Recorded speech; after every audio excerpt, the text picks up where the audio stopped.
O Bruno me suscitou uma correção de prova e eu não dei conta de, acho que foi o Bruno, eu não dei conta de analisar, mas será feito, tá, Bruno? Eu vi por cima, a explicação que eu te dei também não entrou na resposta, porque a explicação que eu te dei foi, ela trata somente de manifestações para liberação da droga. Olha que legal, o artigo 33, parágrafo 2º, diz que induzir, instigar ou fornecer material para o tráfico é crime. E tem uma ADIM sobre o assunto.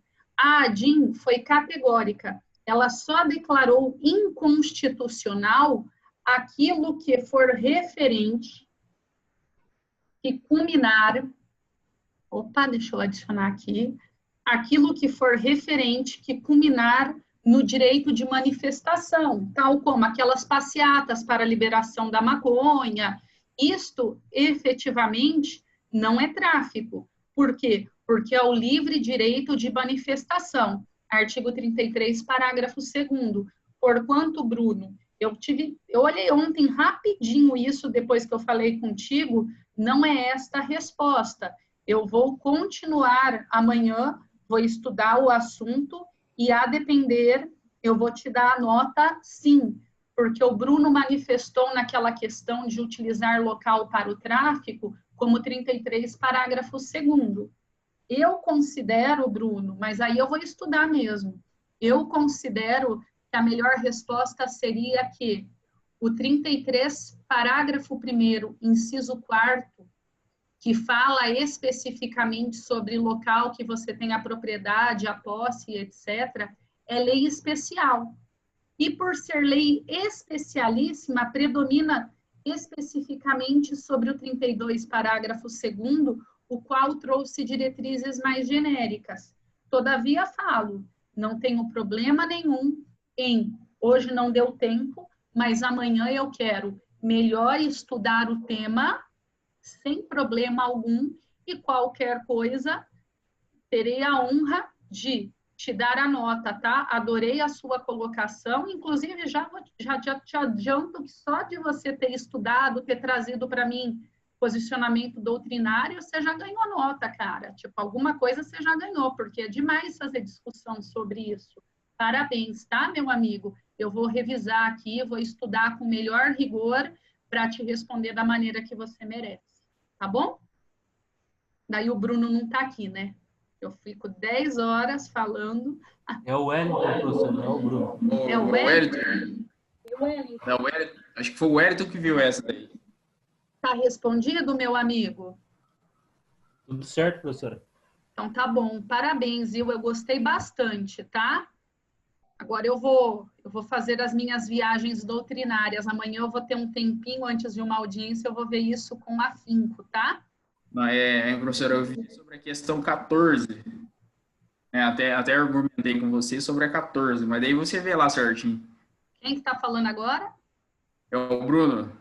Ah, não, Bruno, pode deixar. Eu vejo com você a 14, sim. Pode deixar. Eu anotei, eu só confundi aqui, tá? Só inverter os nomes. E eu nem apontei os WhatsApp de quem me mandou, porque como eu ainda não parei para ver, eu deixei ali para eu não me perder. Amanhã eu reviso o WhatsApp, tá? Eu nem dei visualização para não me perder, mas saiba que vai ser feito para todos. Tudo bem, gente? Sim, essa que você falou era o Wellington que tinha visto, né? E aí, tranquilo. Eu nunca me incomodo, as pessoas acham que eu tenho fama de brava. Eu nunca me incomodo em discutir questão, nada disso, até porque no direito, gente, não existe certo ou errado. É óbvio que existe, mas grande parte das coisas, o que existe são posicionamentos. E, inclusive, são posicionamentos que mudam, né? Se tivesse certo ou errado, o direito não estava em constante evolução. Vira e mexe, existe uma súmula, a súmula é cancelada, aí faz de novo a súmula, aí cada um entende de um jeito, aí a graça do feito, né? Se fosse uma coisa engessada, o direito não estava em evolução. É passível diversos posicionamentos sempre. Inclusive, É muito comum a gente brincar que a gente que é advogado, a gente tem 2 casos idênticos. Na primeira e na segunda, crime de tal cidade. O da primeira é julgado procedente, da segunda é improcedente. Mas é a mesma coisa. E aí? E aí? Entenderam? Então, por isso é que temos sempre que estudar, temos sempre que analisar e temos sempre que evoluir. Mudar de opinião, às vezes, é até melhor. Vai evoluindo e, por que não dizer, vai acompanhando a banda, né? Vai evoluindo. De repente, você evolui de novo e volta num outro posicionamento, porque o direito é fato, é valor, é norma, e tudo isso está em constante evolução, tá bom? Fechado? Beleza, meus amigos. A par disso, eu sei que eu dei uma aprofundada nos conteúdos e eu sei que até agora a matéria não foi fácil. Não. Mas legislação especial é isso. As pessoas têm que estudar, têm que ir para a parte geral, têm que se virar nos 30. E vamos continuar, então, a nossa missiva.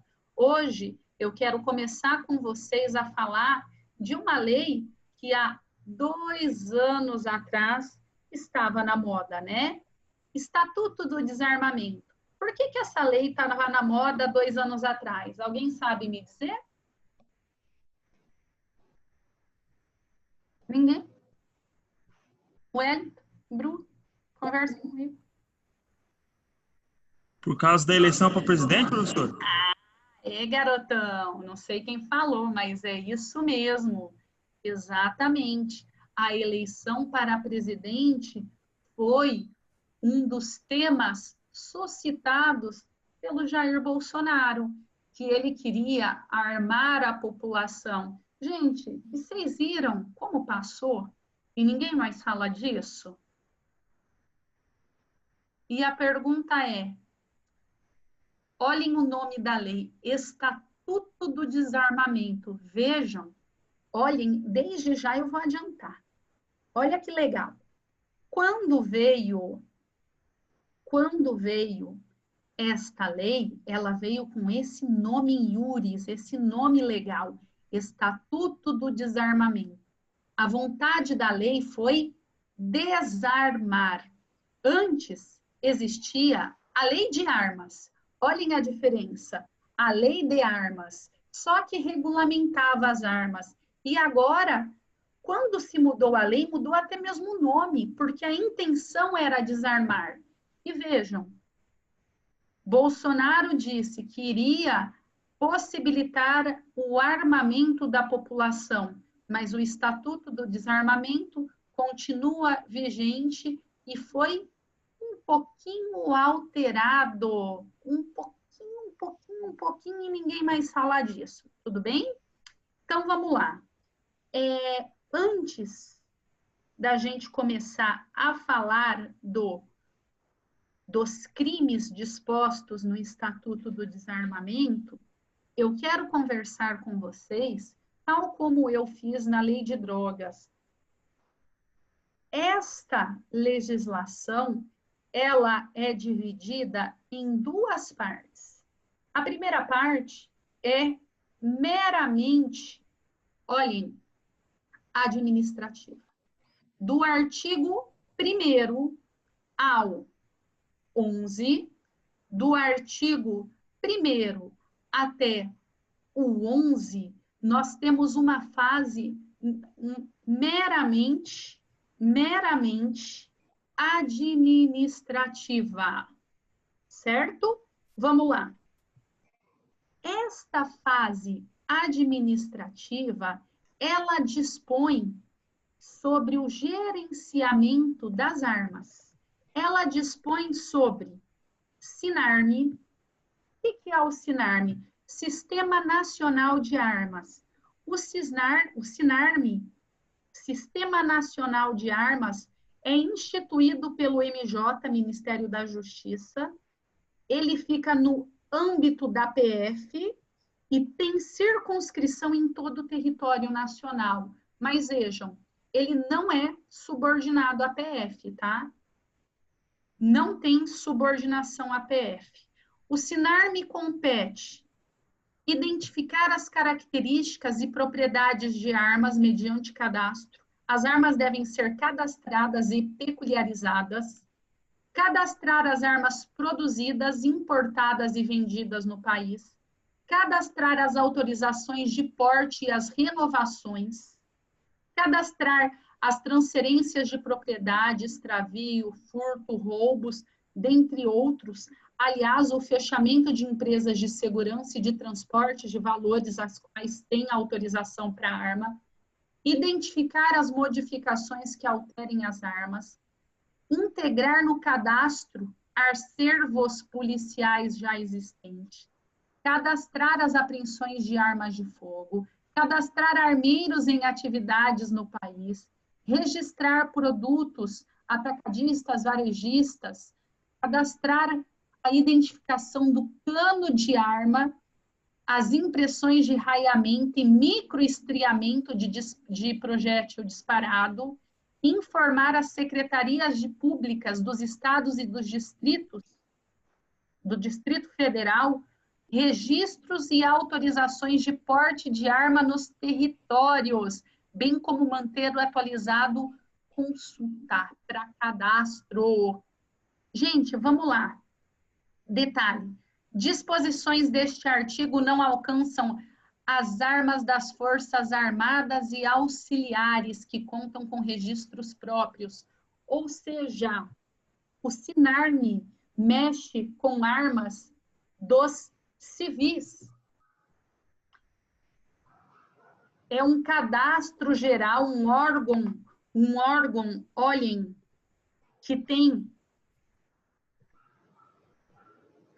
a função de fazer o que o seu nome diz, um sistema nacional de armas, mas vejam, de cunho civil.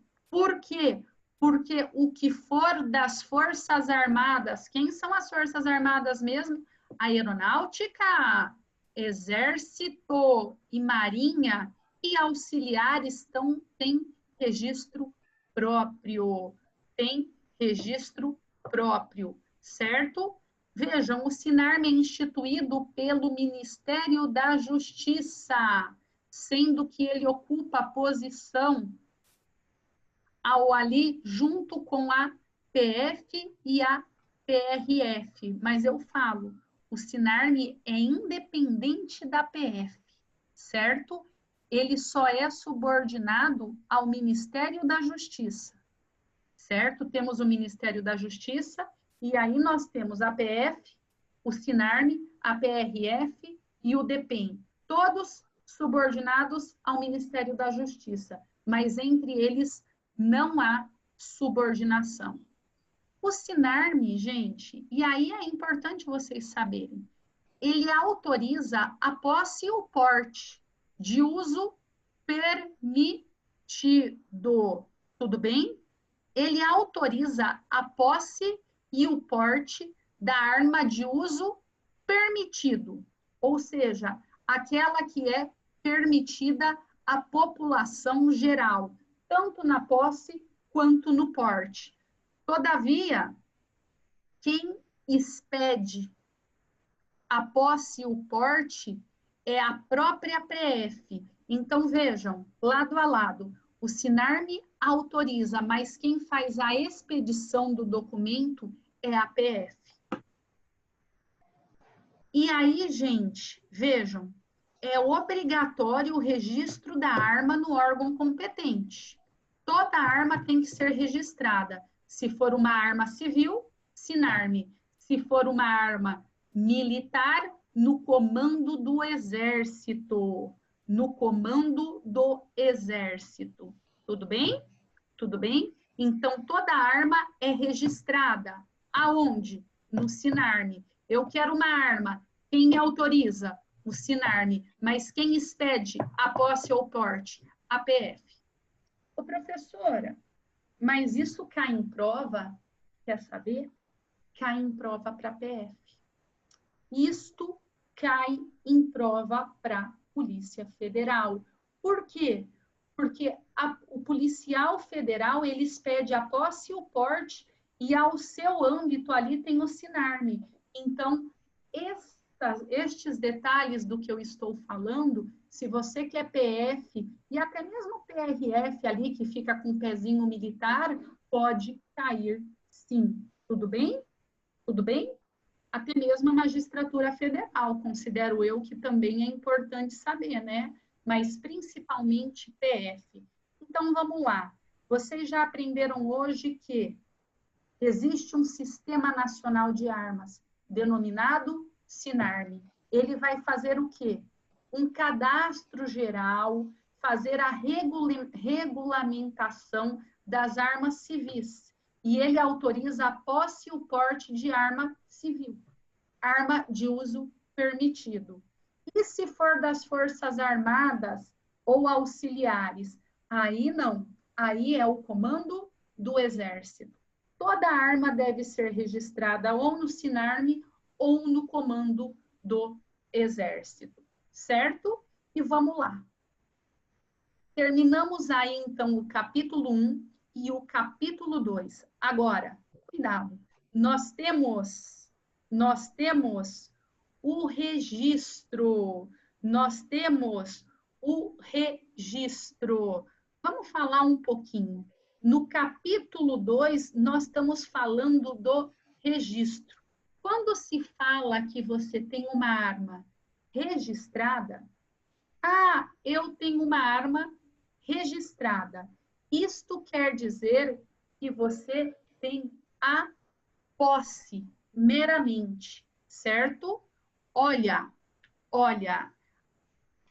o registro significa, numa arma de fogo de uso permitido, meramente a posse. Porte são outros 500. Alguém sabe o que é posse de arma e a diferença para porte de arma? Porte é carregar a arma consigo, né? E a Porte. posse de arma é para você tem ela. Você não carrega ela. Para você acho que é posse ter na residência e porte poder portar no meio da rua, não é? Alguma coisa assim. Foi o que o André praticamente falou. Eu gosto, vamos lá, os dois estão certos. Eu gosto de uma definiçãozinha. Posse intramuros, porte extramuros. Tudo bem?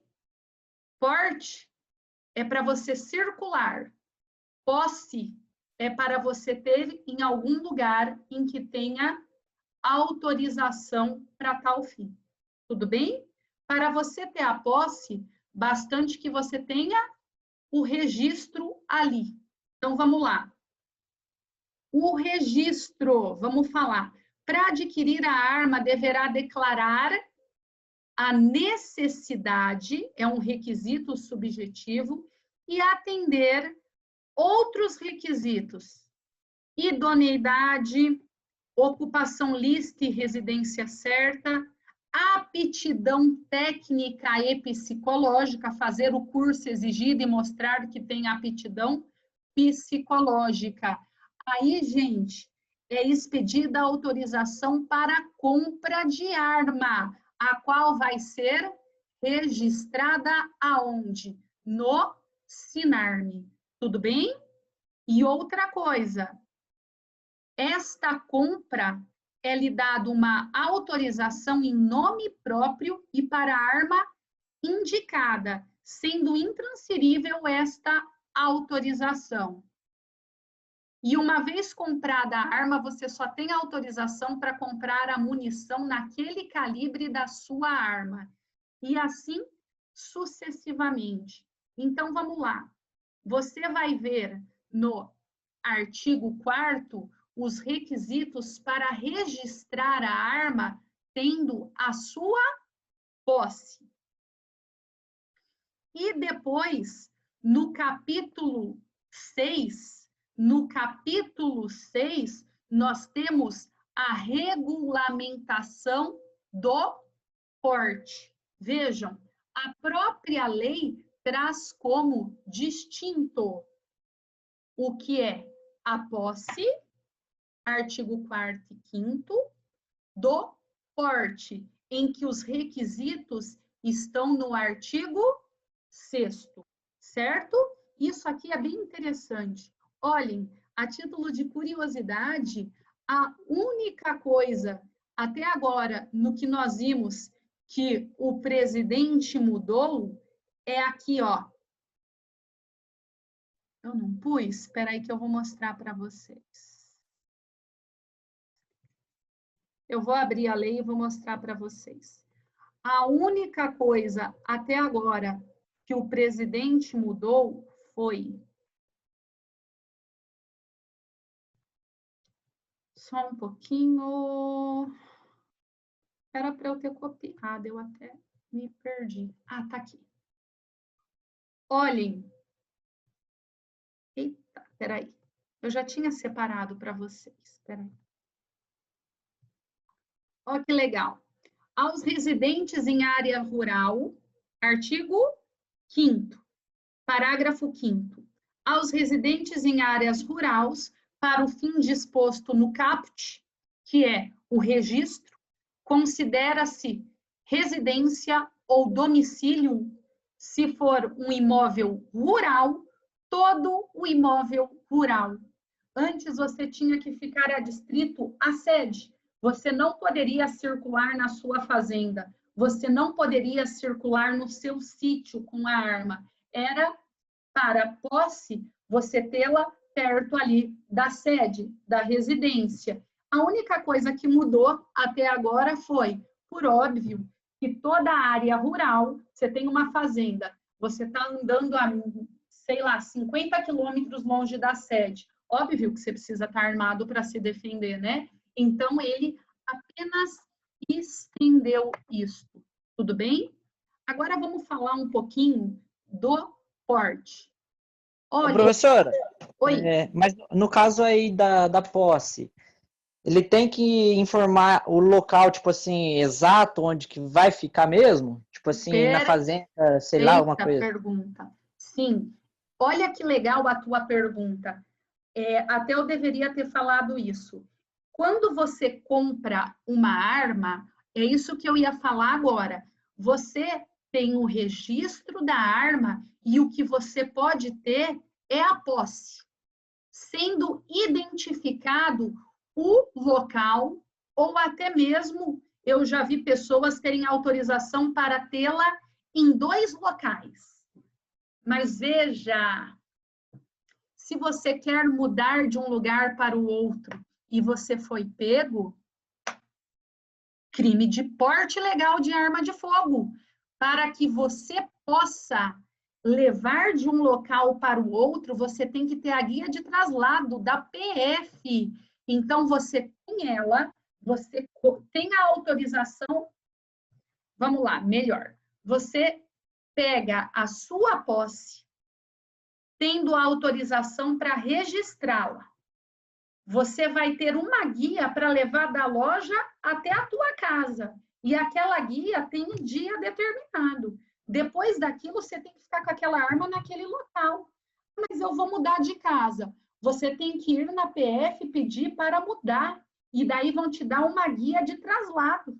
Senão, você não pode mudar. Eu tive um cliente fazendeiro, e isso é fato. Eu defendo ele. Ele estava levando da fazenda para a casa dele. E ele não pegou a guia de traslado. E aí, efetivamente, mesmo tendo registro, ele tinha o registro e a posse. Ele, mesmo a arma sendo dele, ele está respondendo por porte. Entendeu? Show! Então, olhem que interessante. Olhem, a pessoa, em regra, o que ela pode conseguir é a posse da arma. Desde que ela preencha os requisitos. Olhe lá o artigo 4º E ainda dá uma olhadinha no artigo 5º. Todavia, olhem, o porte, eu afirmo, é proibido. Qualquer um pode ter a posse, desde que preencha requisitos legais. A posse da arma de fogo de uso permitido é autorizada. Ok? Como? Preenchidos os requisitos legais. Todavia, o artigo 6º está aqui. É proibido o porte. O porte é proibido, salvo para os casos previstos em legislação própria e para. Ou seja, o porte, como regra, é proibido, salvo quando houver autorização específica em lei própria, lei federal, ou para os casos previstos neste estatuto, quais sejam: quem tem porte? Integrante das Forças Armadas, integrantes aos agentes de segurança e Força Nacional de Segurança Pública, guarda municipal das capitais e municípios, desde que tenham mais de 500 mil habitantes. E aí, outra coisa, quando em serviço, olha que interessante, o guarda municipal apenas tem porte profissional para serviço. Ele nem pode, fora da hora do serviço, andar armado. Viram como o porte é proibido? Ó, o guarda em serviço, desde que seja capital ou município com mais de, perdão, eu errei, tá? São 50 mil habitantes. Agentes da Agência de Segurança, né, Brasileira, da ABIN, e do Departamento de Segurança do Presidente da República, os policiais aqui referidos, aqui, ó, integrantes dos agentes e guardas prisionais, escoltas de presos e guardas portuárias, segurança privada e transporte de valores, desde que constituídas nesta lei. E daí eu repito, quando você vai lá e vê a Proforte, o cara armado, é exclusivamente para ir trabalhar. Saindo do trabalho, ele tem que deixar a arma no local indicado. Ele não pode andar com aquela arma, tal como guarda municipal, para as atividades cotidianas. Atividades de desporto legalmente constituídas. Aqui, gente, nós estamos falando em atividades mesmo legalmente constituídas, pode ser até mesmo atividades esportivas que demandam o uso de arma de fogo da forma em que regulamentado na lei e no que couber a legislação ambiental, dentre outros. Olha aqui, tribunal, as pessoas, vamos lá, algumas pessoas terão o direito de portar arma de fogo de propriedade particular, mesmo fora de serviço, desde que estejam em lei específica. Por que eu estou lendo isso aqui para vocês? É uma parte meramente administrativa, mas eu só li e só fiz essa explicação para que vocês saibam. A posse é permitida, desde que preenchidos os requisitos legais para a arma de fogo de uso permitido. Todavia, o porte é proibido, somente pode ser portado a título de exceção. As exceções podem estar tanto nesta lei como em legislação específica. Exemplo, a Ordem dos Advogados do Brasil, há um projeto que quer colocar lá o porte de arma para advogado. Ok? Agora, eu não sei se é posse, se é para facilitar a posse ou até mesmo o porte. Mas vejam, se alguém te perguntar, mas é a posse ou o porte? Você fala, olha, a posse o advogado até pode ter no seu ambiente de trabalho, desde que não precisa mudar a lei. O advogado pode ter a posse de arma no seu escritório? Vamos lá. Sim, desde que ele comprove a efetiva necessidade e atenda os demais requisitos. Não tem nenhuma vedação legal. Ele hoje pode ter a posse. Obviamente, pode vir o Estatuto da Ordem e trazer aí uma maior facilidade. Tudo bem, mas hoje eu falo, o advogado pode ter a posse como qualquer pessoa, desde que comprove a efetiva necessidade e atenda os requisitos legais. Mas e o porte? Só se vier um dispositivo na legislação autorizando, o que hoje, até hoje, pelo que eu tenho conhecimento, eu acho que até hoje não veio, né? Eu também não vou tirar, porque eu acho besteira. Mas vamos continuar. Neste sentido, então, a gente falou um pouquinho sobre a parte administrativa. Agora, eu quero trazer uma pergunta para vocês. Do artigo 12 ao 18 é a segunda parte, a qual trata sobre os crimes em espécie. A segunda parte é a parte penal propriamente dita. A primeira parte, do 1º até o 11, administrativa. A segunda parte, do 12 até o 18, é disposição criminal dos crimes em espécie. A título de curiosidade, eu trouxe aqui para vocês que o porte perderá automaticamente sua eficácia caso o portador seja detido ou abordado em estado de embriaguez ou sob uso de droga.